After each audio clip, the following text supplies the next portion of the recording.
Hi అండి, నమస్తే. Welcome to Durga Krishna kitchen. చిక్కుడుకాయ టొమాటో కర్రీ అండి. టేస్ట్ అయితే చాలా చాలా బాగుంటుంది కదా. ఈ కర్రీ ఏంటంటే పులావ్లోకైనా, రైస్లోకైనా, సాంబార్లోకైనా, అలానే చపాతీ పరోటాలోకి కూడా చాలా చాలా బాగుంటుంది. ప్రిపరేషన్ టైం కూడా పెద్ద ఎక్కువ తీసుకోదండి. పావు గంటలో ఈజీగా ప్రిపేర్ చేసుకోవచ్చు. లంచ్ బాక్స్లో కూడా చాలా క్విక్గా ప్రిపేర్ చేసుకునే కర్రీ అండి. వీడియోలోకి వెళ్లే ముందు మీకు గనుక ఈ వీడియో నచ్చినట్లయితే తప్పకుండా వీడియోని లైక్ చేసి, షేర్ చేసి, కామెంట్ చేయండి. మీరు లైక్ చేయడం వల్ల ఈ వీడియో అనేది మరికొంతమందికి రికమెండ్ అయ్యే ఛాన్స్ ఉంటుంది. అలానే ఛానల్ని సబ్స్క్రైబ్ చేసుకుని పక్కనే ఉన్న బెల్ ఐకాన్ గనుక క్లిక్ చేసినట్లయితే నేను పెట్టే ప్రతి వీడియో యొక్క నోటిఫికేషన్ మీకు వస్తుందండి. ఇంకా లేట్ చేయకుండా చిక్కుడుకాయ టొమాటో కర్రీ తయారీ విధానం ఎలాగో చూసేద్దాం. ముందుగా స్టవ్ మీద ప్యాన్ పెట్టి హీట్ అయిన తర్వాత దానిలోకి ఒక 4 to 5 స్పూన్స్ వరకు ఆయిల్ యాడ్ చేసుకుని దానిలోకి చిన్నగా కట్ చేసి పెట్టుకున్న పచ్చిమిర్చి, కొంచెం కరివేపాకు యాడ్ చేసుకోవాలి. పచ్చిమిర్చి ఇక్కడ ఒక 3 వరకు తీసుకున్నానండి. ఈ కర్రీలోకి కొంచెం ఆయిల్ ఎక్కువే పడుతుందండి, అప్పుడే బాగుంటుంది టేస్ట్ అనేది. పచ్చిమిర్చి, కరివేపాకు లైట్గా వేగిన తర్వాత దానిలోకి కట్ చేసి పెట్టుకున్న ఉల్లిపాయ ముక్కలను కూడా యాడ్ చేసుకోవాలి. అలానే కొద్దిగా పసుపును కూడా యాడ్ చేసుకోవాలి. దానితో పాటే లైట్గా ఉప్పును కూడా యాడ్ చేసుకుని ఉల్లిపాయ ముక్కలు బాగా కలుపుకుని మూత పెట్టుకుని మగ్గించుకోవాలి. ఉల్లిపాయ ముక్కల్లో ఇలా ఉప్పు వేయడం వల్ల ఉల్లిపాయ ముక్కలు అనేది చాలా త్వరగా మగ్గిపోతాయండి. టైం చాలా చాలా సేవ్ అవుతుంది. మధ్య మధ్యలో చెక్ చేసుకుంటూ ఉండాలి. ఈలోపు కుక్కర్ తీసుకుని దానిలోకి కట్ చేసి పెట్టుకున్న చిక్కుడుకాయ ముక్కలను యాడ్ చేసుకోవాలి. ఇక్కడ నేను 1 కప్ వరకు తీసుకున్నానండి చిక్కుడుకాయ ముక్కలు.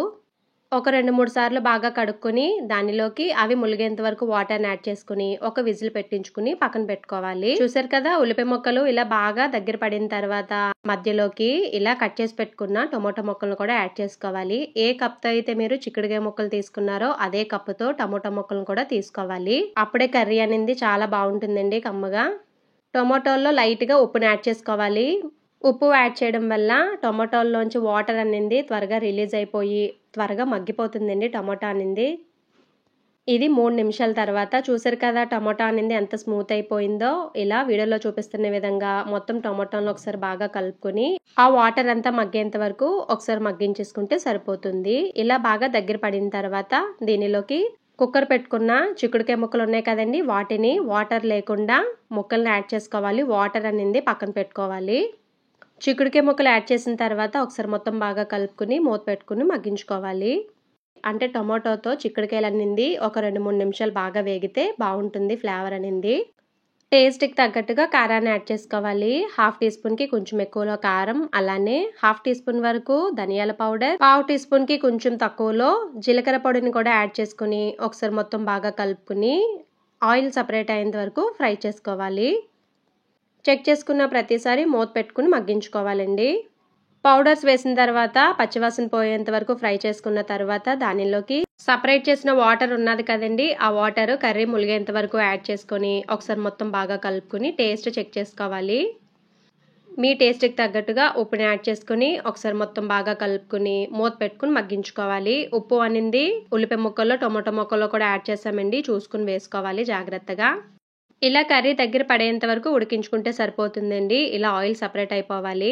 అంతేనండి, రెడీ అయిపోయింది ఎంతో టేస్టీగా ఉండే చిక్కుడుకాయ టొమాటో కర్రీ. టేస్ట్ అయితే అదిరిపోతుంది. ఒకసారి మీరు తప్పకుండా ట్రై చేయండి. ఈ వీడియో కనుక మీకు నచ్చినట్లయితే ప్లీజ్ లైక్ చేయండి, షేర్ చేయండి, కామెంట్ చేయండి. కొత్తగా ఛానల్ని వ్యూ చేసే వాళ్ళు సబ్స్క్రైబ్ చేసుకుని పక్కనే ఉన్న బెల్ ఐకాన్ని కనుక క్లిక్ చేసినట్లయితే నా వీడియోస్ మీరు రెగ్యులర్గా ఫాలో అవ్వచ్చు.